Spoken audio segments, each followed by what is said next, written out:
Ẹ kú dédé wòyí gbogbo ẹ̀yin olólùfẹ́ Ọlọ́ládé Akéwì TV. Gbogbo yín pátápátá ni mo kí láláì lólódì ẹnìkọ̀ọ̀kan. Mo kí yín tẹ̀sọ́ bẹ́ẹ̀ ni mo tún kí yín torógun. Mo kí yín níbi gbogbo tẹ́ ẹ bá ti ń gbọ́hùn mi lónìí. Àjíǹde ara yín ò mọ jẹ́, ara yín ó sì mọ́ le.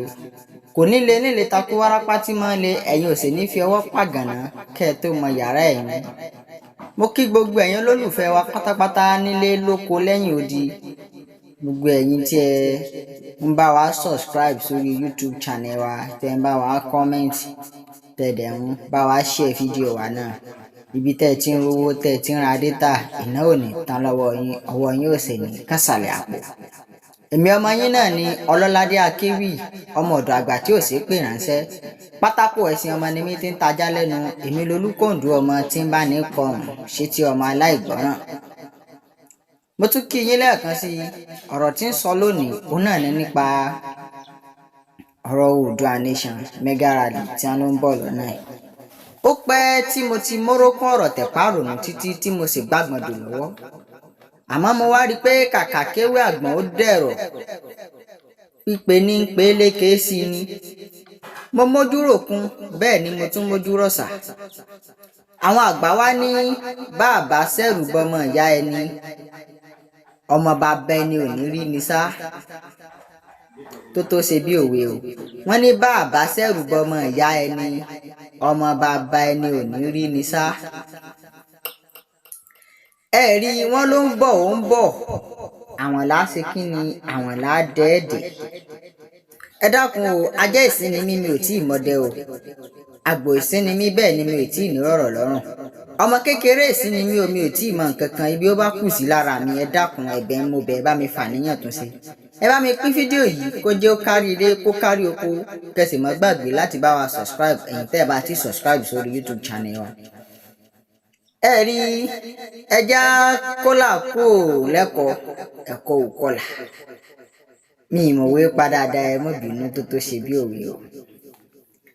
Ọ̀rọ̀ Yoruba Nation tá ń sọ yìí àti ń sọ ọjọ́ tí ń pẹ́ bọ̀.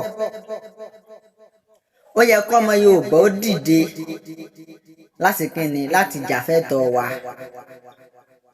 Wọ́n ní bọ́wọ́ ò bá kátì yóò ṣàkásẹ̀ pẹ́.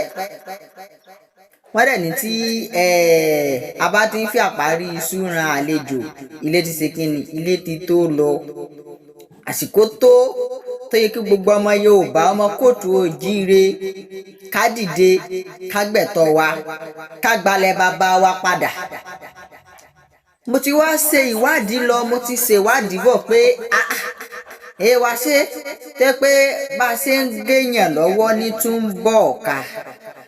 Wá ṣe tó yẹ pọ́ máa lè wá ń di tó fẹ́ gbẹbọ lọ́wọ́ ẹni. Àjòjì wa ń fọwọ́ lalẹ̀ nílẹ̀ bàbá wa. Wọ́n ní àìlọ́ba kálójo, àìlójo kálọ́ba, Ṣàngó ní òpòlúwa rẹ̀. Bẹ́ẹ̀ ni àwọn àwa ní adarí wa dàbí ipá àti ẹ̀lẹ́ nìkan, wọ́n dẹ̀ ń fìyà jẹ gbogbo àwa tá a jẹ́ ọmọlẹ́yìn wọn. Àfikẹ́ ẹlẹ́ni tó fẹ́ sọ̀rọ̀ kẹ́ẹ̀dẹ̀ silent ẹ̀. Ẹ jẹ́ kí n kọ́kọ́ gbé láti ìlú Ọ̀yọ́. Àwọn ọmọ Láàfin Òjó pàṣẹkẹrẹ mọ́jọ́ ọmọ Àtìbà. Ẹ rí gbogbo ohun tó awuyewuye tó ń ṣẹlẹ̀ yìí. Ìgbà tí Ọ̀wọ́ Adé tiẹ̀ kọ́kọ́ gorí ipò, inú mi tiẹ̀ kọ́kọ́ dùn pé Ọlọ́run ti ṣeun. Àsìkò tá a ṣe kíni tá a gba Yoruba Nation lérè. Ibi tí mo ń lọ ló pọ̀ o, bọ̀ ibi tí mo fẹ́ sọ ò pọ̀ rárá. Ọ̀wọ́ Adé dé wọ́n jà sí èmi làgbà ìwọ kọ́ làgbà láàrin Ọọ̀ni àti Ilé-Ifẹ̀. Wọ́n pe n tó kù kọ́ ọ̀hún, n tó ṣe kíni nǹkan tó kù wá kù kọ́ ọ̀hún lóyún tó yẹ ká múlò kọ́ ọ̀hún. Personality làwọn ń jà fún, wọn ò jà fún ìran Yorùbá. Ẹ jẹ́ àgbẹ̀ láti bẹ̀. Bẹ́ẹ̀ bá rántí ìlú kan bẹ Ọ̀yọ́lé ní ayé Aláàfin Ọba Lámídì ní Fúlàní ti gba ibẹ̀ tí wọn ò dẹ̀ rí nǹkan kan ṣe sí, tó yẹ pé kò sẹ́nìkan tó lè fọwọ́ lálẹ̀ ńbẹ̀ báyìí. Fúlàní ló ń gorí ilẹ̀ ńbẹ̀ ní Ọ̀yọ́lé. so bí òwò adé ṣe dé nǹkan tí Yorùbá máa kọ́kọ́ mú gbọ́ ni pé bí wọ́n ṣe kọ́kọ́ gbalẹ̀ yẹn padà lọ́wọ́ àwọn Fúlàní àfìgbà tí màá rí táyẹ pé personality ni wọ́n jà fún torí pé kí ni ìmọ̀ràn ara tí wọ́n nìkan ni wọ́n fẹ́ wọn ò fẹ́ títí àwọn ọlọ́run. Tẹ́ bá tún wo Ìdó ìyẹn ní Ọ̀yọ́ náà Ìdó ní Ọ̀yọ́ wọ́n pe arákùnrin kan ní Gárúbà ó lọ ṣe ìkọlù sí àwọn olóko kan bẹ́ẹ̀ tó lọ fi màlúù jẹ oko wọn bẹ́ẹ̀ wọ́n wá mú olóko méjì wọ́n sá ní àdá ọlọ́run ti dẹ́ pé àwọn olóko yẹ wọn ẹ̀mí wọn ò bọ́ síbẹ̀ wọ́n wá mú Gárúbà yìí lọ sí àgọ́ ọlọ́pàá kàkà tí ó fi pẹ́ wọ́n ṣe kí ni wọ́n ti gba Gárúbà tí kò ní àhámọ́ níbi tó wà. Mo wá ṣèwádìí lọ mo ṣèwádìí pọ̀ pé ẹ dúró kí ló wá kí gangan ló ń ṣẹlẹ̀ nílẹ̀ Yorùbá ìgàn kí ló ń ṣẹlẹ̀ nílẹ̀ kóòtù òjire. Mo wá rí i pé àwọn tá ń pè ládarí wa àwọn gan lọ dádálẹ̀ ikú ẹ̀dá wọ́n gbénú òkùnkùn wọ́n sì mọ tafà sí mọ́lẹ̀ ẹ̀rọ àwọn tá ń pè ládarí àwọn gan lè kú ẹ̀dá. Ẹ pé mo sọ nínú ìṣẹ̀ṣẹ̀ bẹ̀rẹ̀ mo ní pé kíni bàbá zẹ́rù bọmọ ìyá ẹni ọmọ bàbá ẹni ò ní rí ni sá. Sẹ́rà àwọn ọba táwọn òyì pé ẹyin kọba kan ó sọ̀pọ̀tì wa kí lágbájá ó sọ̀pọ̀tì wa. Ẹ jẹ́ ká kólà kúrò lẹ́kọ̀ọ́ ẹ jẹ́ ká yọ̀rọ̀ lọ́ba kúrò nírọ̀ ọ̀rọ̀ pa fẹ́ jà fún Oòduà Nation. Ẹ jẹ́ á gbà pé kíni àládarí wọ́n ní ọgbọ́n ni wọ́n fi ń ṣèlú àìlẹ́nìkan ìmọ̀ ni wọ́n fi ń ṣèlú àìlára bẹ́ẹ̀ ni ìlú tá a bá sì fi pẹ̀lẹ́ lù kì í ṣe kíni kì í bá wọn fàya. Ẹni mẹ́gà ìtafẹ́ ṣe ẹjẹ́ àfọgbọ́n ṣe gbogbo ọmọ Yorùbá ẹjẹ́ á ṣe bó ṣe yẹ ká ṣe kó lè bá a rí bí ti rí. Ẹ má jẹ́ àwò pé aládarí o ẹ sì má jẹ́ àwò pé aláwọn ọba kan tí ó fún wa ń bà pọ̀ lọ́ba o sì láwọn adarí. Ẹ jẹ́ á gbé látòrí ìlú kéréje tí Fúlàní ti ń sọsẹ́ fún wọn bẹ́ẹ̀ tá a bá wo àwọn ìlú kọ̀ọ̀kan tí a gbọ́ pé Fúlàní ti ń dà wọ́n láàmú nílùú náà a rí i pé wọ́n ní baálẹ̀ ń bẹ̀ so mo wá ṣe ọdún kókè sẹ́yìn ní ṣèbí wọ́n ní baálẹ̀ ń bì wáyé tí baálẹ̀ wọn ò ṣe kígbàjarè síta baálẹ̀ ti ń gbowó àbẹ̀tẹ́lẹ̀ lọ́wọ́ àwọn Fúlàní. Ọlọ́run ṣeun mo ní mi ìfẹ́ gbé àwòyẹ wá sórí ayélujára lórí YouTube wọn bí báyìí mo bá a sọ ọ̀rọ̀ papọ̀ tó jọmọ Fúlàní mo ní èyí tẹ́ ń wálẹ̀ Yorùbá ń bí báyìí tẹ́ wá ń dalẹ̀ wá rú sàn bí ọmọ Yorùbá kan dáadáa kó dánrú ẹ̀ wò ní nọ́ọ̀tì ó ní kò jẹ́jẹ́ bẹ́ẹ̀ ó ní kò bí ọmọ Yorùbá kan dáadáa tí ó mọ̀ fọwọ́ lalẹ̀ ní nọ́ọ̀tì nílùú bàbá àwọn.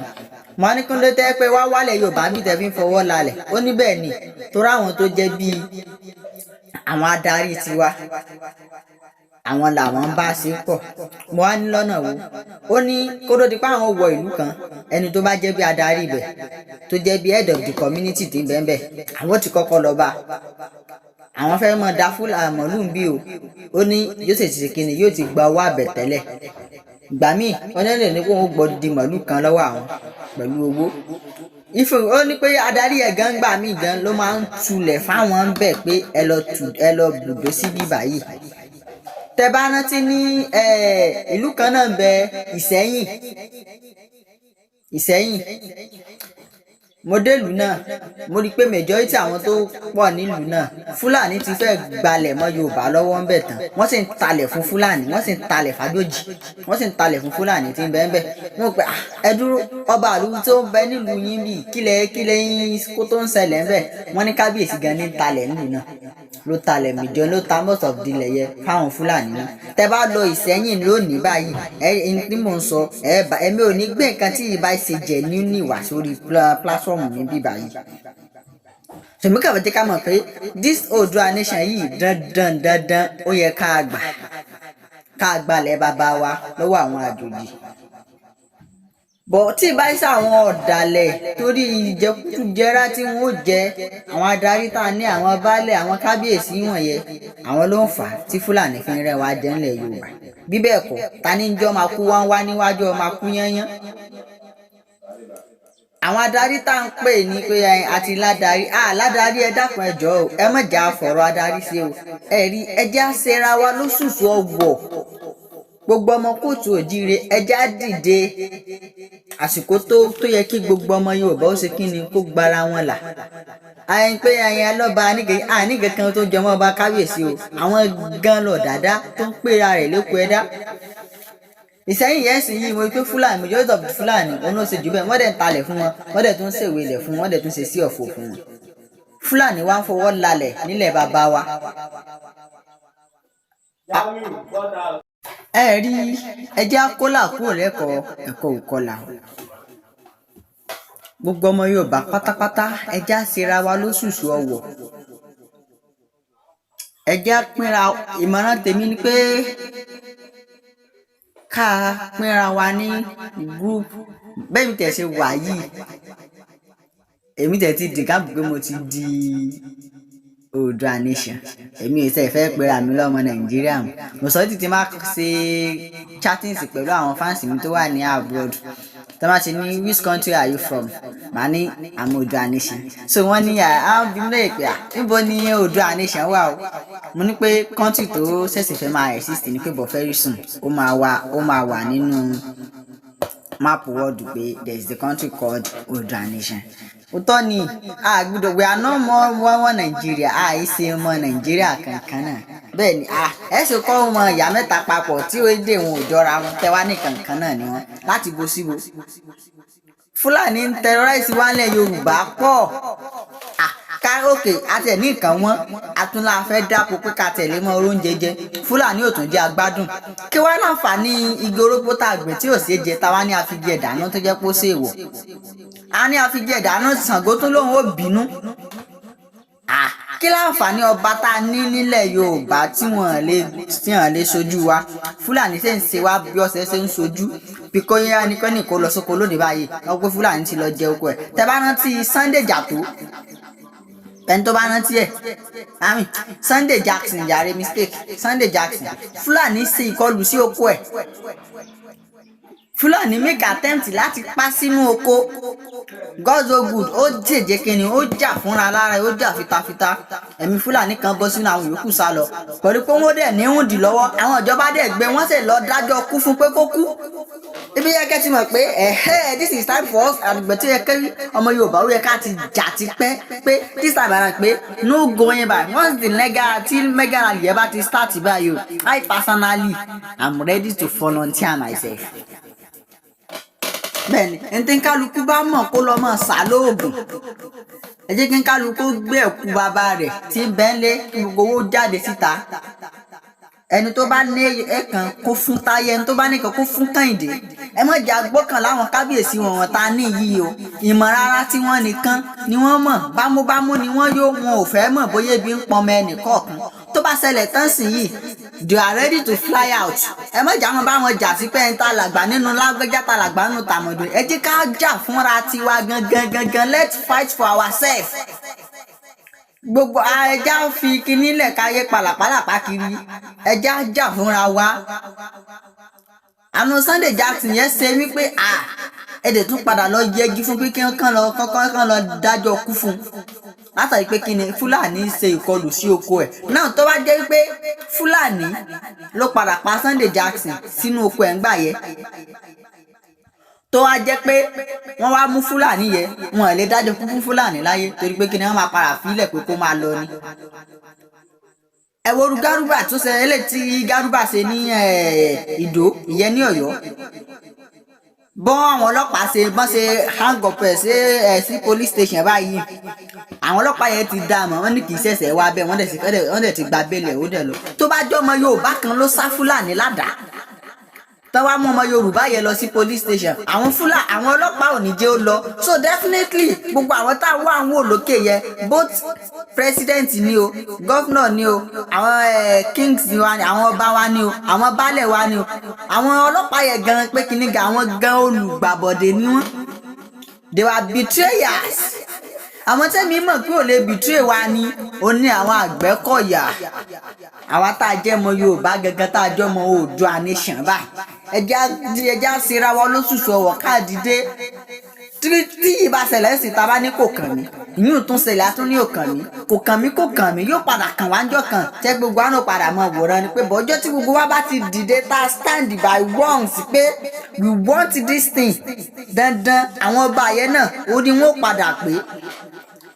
ẹ gbowó lọ́wọ́ Fúlàní wọ́n sì ń pààrọ̀ yín ẹsẹ̀ ń wò wọ́n ran ẹ̀ẹ́dẹ̀ sọ̀rọ̀ kankan kí ni torí owó tẹ́ ẹ ti gbà torí ìjẹkújẹ lé gbogbo tẹ́ ẹ bá ní pátápátá báyìí wọ́n padà àfilẹ̀ ni wọ́n padà ẹ fi gbogbo ẹ̀ lẹ̀ sílé ayé ni ẹ fẹ́ dogun ẹ fẹ́ dọgbọ̀n ẹsẹ̀ ń tara yín lọ́pọ̀ fáwọn Fúlàní wá ń fọwọ́ lálẹ̀ mo rí pé mo ti dé pálásì kan rí mo forúkọ bobẹ̀ láti rí mo rí Fúlàní tí ń joyè nínú pálásì nílẹ̀ Yorùbá ń bì Fúlàní wá ń pàṣẹ fún ọmọ Yorùbá pé do this thing ìyẹn lórí ilẹ̀ wa Fúlàní ń da oko jẹ mọ́ ó ń da mọ̀lúù jẹ oko nílẹ̀ Yorùbá ń bì Fúlàní adẹ̀ tó ń sọ fún Fúlàní pé sílẹ̀ bàbá tiẹ̀ lọ Fúlàní wọn sọ pé màálùú tòun fẹ́ jẹ oko nílẹ̀ bàbá tòun Yoruba Nation no going back Fúlàní ń sọ fún wa nílẹ̀ Yorùbá wa táwọn nígbà pé kí ni màálùú tòun fẹ́ jẹ oko nílẹ̀ bàbá ti tòun ta ni ń jọ́ máa kú wá níwájú ọmọ akú yányán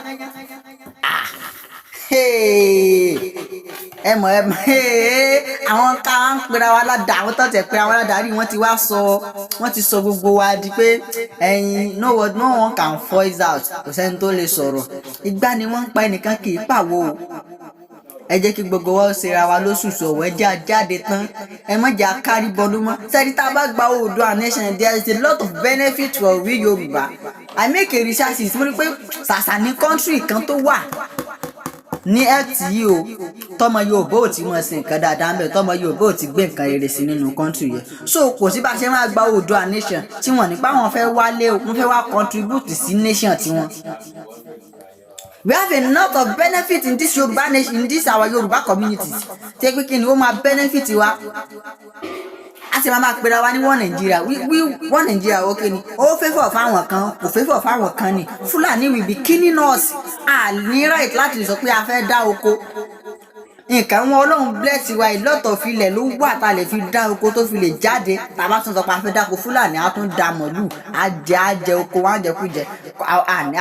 a máa fi pains ìgbà tí yẹn bá ń fi 20 ọdún dá mo ti ẹnì kan tó fi almost like 10 million naira tó fi invest lórí oko Fúlàní sì jẹ oko yẹn within a week 10 million naira dẹ̀ wọgbó kò dẹ̀ sí kankan no justice for the person adẹ̀ dákẹ́ adẹ̀ ń wò náà bẹ́ẹ̀ kódà tàbá ní ẹyin Fúlàní òdòkó bàbá mi ẹyin afẹ́sẹ̀ mega rally mo kárí bọnú afẹ́sẹ̀ mega rally I'm not going there kò kàn mí kò ṣe kíníkan ìjọ tó bá máa padà kàn ọ́ bí ó ṣe padà pa àwọn yẹn but since you need to voice out a ní láti jáde Fúlàní we kidnap us in this Yoruba Nation Fúlàní mọ àwa máa kidnap wa a tún béèrè ransom lọ́wọ́ wa now wọ́n sì tún padà pa ọmọ Yorùbá yẹn náà ẹni tá máa padà mú Fúlàní àbí tí wọ́n tètè pa Fúlàní tí wọ́n bá mọ́nì ya lọ sí police station gọ́ọ̀mẹ̀ntì wọn àti kìnnì wọ́n wá ré sí kéèsì dìde lórí ẹni yẹn wọ́n aláwọn fẹ́ sí ìdájọ́ tó tọ́ fún un bó tó bá jẹ́ pé ọmọ Fúlàní gangan ló pààyàn tán gbé Fúlàní lọ sí kóòtù wọ́n ní ò sí ìdájọ́ fún un ẹ wá kí ló dé ṣé Fúlàní ní ìjọba lé wa ṣé Fúlàní ní jẹ pírẹsidẹ́ǹtì lé wa lórí nílẹ̀ Yorùbá ni nìkan ní throughout this nation ni gbogbo adẹ ń dákẹ́ adẹ ń wò pé ẹyin kò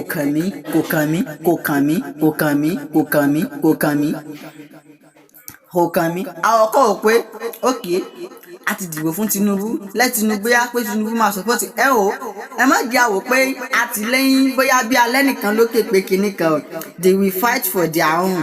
self awareness tí wọ́n nìkan ló bá wọn mọ̀ bóyá ebi ń pọmọ ẹnìkọ̀ọ̀kan wọn fẹ́ mọ̀. They don't want to know. They don't want to listen to us. It is time for us to voice out. Kí gbogbo wa ṣera wa lóṣooṣù ọ̀wọ̀ ká jáde tán fún wọn. Once this mega rally starts, we need to go out. Pé kí ni tá a fẹ́ la fẹ́. Táwọn ọba wa náà bá ti di pé àwọn ẹni yìí ti ń jà ó ṣeéṣe káwọn náà support wa. Kì í ṣe pé àwọn náà máa sọ̀rọ̀ lábẹ́ wọ́n lè sọ̀rọ̀ síta ń sìn pé ẹyin I support you pé kìnìkan àwọn náà ní kó lè wá jà. Àwọn náà tó lọ ń sọ fólókò pé kó pa nǹkan rẹ̀ mọ́ ó lè ń bọ̀.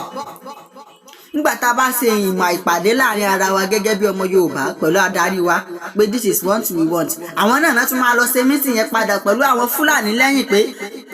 àwọn community mi ti ń bínú o, wọ́n ti láwọn ò fẹ́ nǹkan báyìí. mo wo interview kan ní orí Facebook tí Fúlàní ti sọ pé baálẹ̀ ibì kan o, òun lòún ra páànù lé fún un. So kí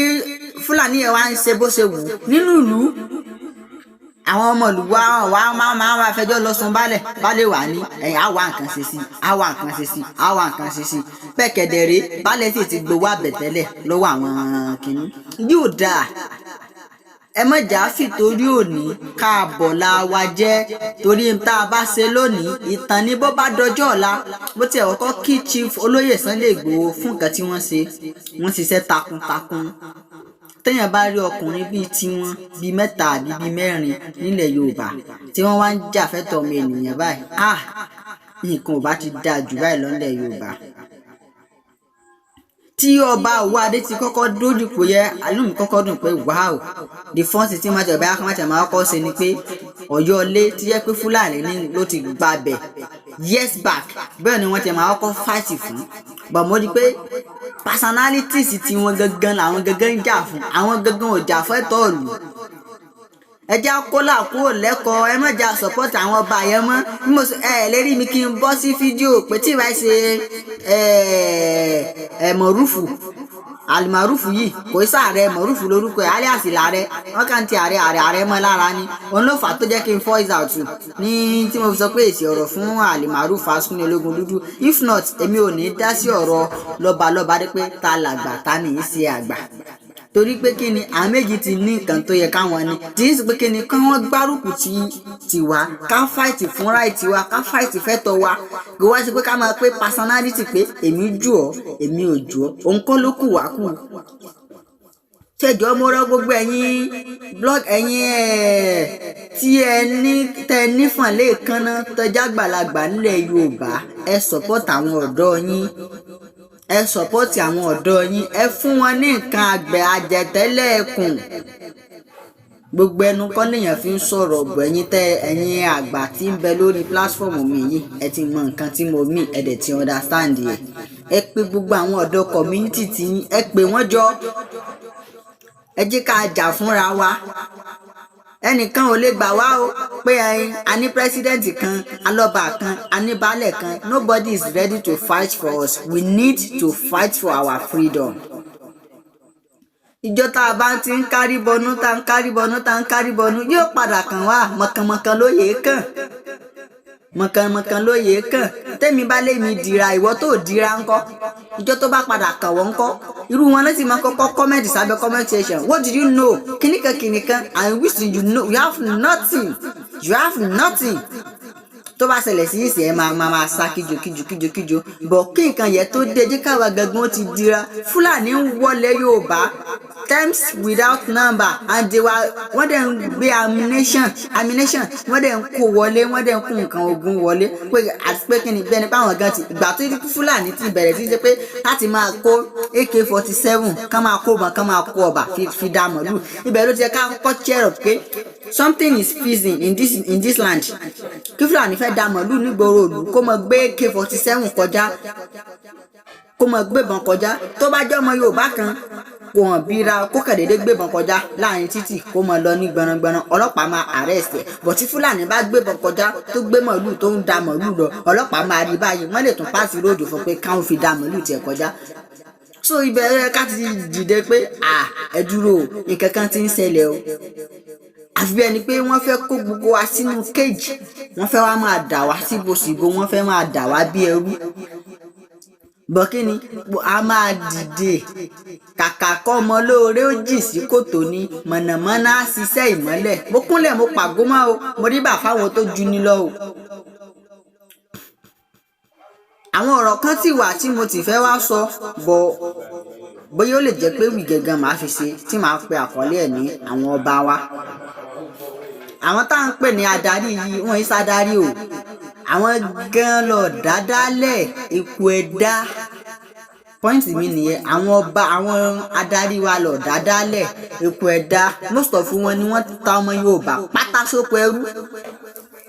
Ntí fúrẹ́mù tọmọ Yorùbá ń fèsì lónìí àwọn adarí wa ni wọ́n kọ̀ sí ẹ̀jù torí kíni torí tí wọ́n ó jẹ torí ìjẹkújẹ tí wọ́n ó jẹ wọ́n dẹ̀ sí kíni wọ́n dẹ̀ ta ọmọlẹ̀ wọ́n dẹ̀ ta ọmọ Yorùbá wọ́n ta lọ́pọ̀ wọ́n ta lẹ́ bá ba wọn wọ́n ta lọ́pọ̀ fọmọ Fúlàní. Àwa dàbí pé sáà tiẹ̀ ládàárí nílẹ̀ Yorùbá ni kì í ṣe pé àládàárí bọ̀ ìwà nǹkan tí wọ́n ó jẹ ni wọ́n ó bá wọn bámúbámú wọn yó àwọn ò fẹ́ mọ̀ bóyá ibi tí ẹ ń pọmọ ẹnì kọ̀ọ̀kan tí wọ́n fẹ́ fún gbogbo ọmọ mẹ̀kúnnù wọn fi ọ̀rọ̀ mẹ̀kúnnù sínú. Ẹ jọ̀ọ́ ẹ jẹ́ kí gbogbo wa dìde ẹ̀yin tẹ́ ẹ bá wà lókè ẹ pé àwọn èèyàn tẹ́ mọ̀ pẹ́lẹ́pẹ́ tẹ́ ẹ wà trustworthy ẹ fún wọn ní nǹkan pé o kí lẹ fẹ́ ẹ jẹ́ ká fi support yín a fi support kínní yìí. We need ammunition in this Yorùbá I need ammunition tá a fi lè jà fúnra wa kí gbogbo wọn ṣera wa lóṣùṣù ọwọ́ ká kóra wa jọ ní group by group state by state town by town ká wá ṣe pé ìwọ ọmọ ṣe leader yìí báyìí Àmọ̀tẹ́kùn yẹ ká jẹ́ kó spread. We need a good security kásì kí ni ká fẹ́ pé èló ni ẹ jẹ́ ká contribute owó ká ra ammunition ká ra nǹkan ogun ká jà fúnra wa This Yoruba nation we are not going back we are ready to fight the battle. We are ready to fight the battle. A lè mọ̀ pé ẹ̀yin ẹ jẹ́ ká dó di 2027 kí Tinubu ṣẹlẹ̀ kejì after káyọ̀sí ẹ mọ̀ pé bí wọ́n bá ṣe ń kúrò níbẹ̀ ni wọ́n mọ̀ kọ́ ọmọ wọn bọ̀. Ẹ jẹ́ ayọ̀ politics kúrò nínú ọ̀rọ̀ tí ń bẹ ńlẹ̀ yìí àti politics àtàwọn ọba tá a níyẹ ẹ jẹ́ ká gbọ́rọ̀ wọn tì sẹ́gbẹ̀ẹ́. Àwa ọ̀dọ́ ẹ jẹ́ kí gbogbo wọn dìde ká fight fúnra wa. Let's fight for ourselves. Tọ́ èmi ọmọ yín náà ni Ọlọ́ládé ọmọ ọ̀dọ̀ àgbà tí ò sí pín ránṣẹ́ pátákó ẹ̀sìn wọn ni mi ti ń tajá lẹ́nu èmi lolúkòǹdó ọmọ tí ń bá ní pọ̀hùn sí tí ọmọ aláìgbọ́ràn. Mo kí yín tẹ̀sọ̀tẹ̀sọ̀ bẹ́ẹ̀ ni mo tún kí yín tológun mo kí yín gbogbo tẹ́ bá ti ń gbọ́ mi o àjíǹde ara yín ò mọ̀ jẹ́ ara yín ó sì mọ̀ lé kò nílé takú wá pátí mọ́ ni ẹ̀ sì ní fi ọwọ́ pàgànà kẹ́ ẹ tó mọ yàrá ẹ̀yìn tẹ́ bá lóhunkóhun tẹ́ ẹ fẹ́ bá mi sọ WhatsApp number mi rè +234 90 68 70 61 45 lẹ́ẹ̀kan sí +234 90 68 70 61 45 kátúndé ọmọ fèrè pàdé láṣẹ Olódùmarè ọba mi. Ẹ má gbàgbé láti bá mi share fídíò yìí kẹ́ ẹ bá mi kọ́mẹ́ǹtì kẹ́ ẹ dẹ̀ bá mi subscribe ó dìgbà o.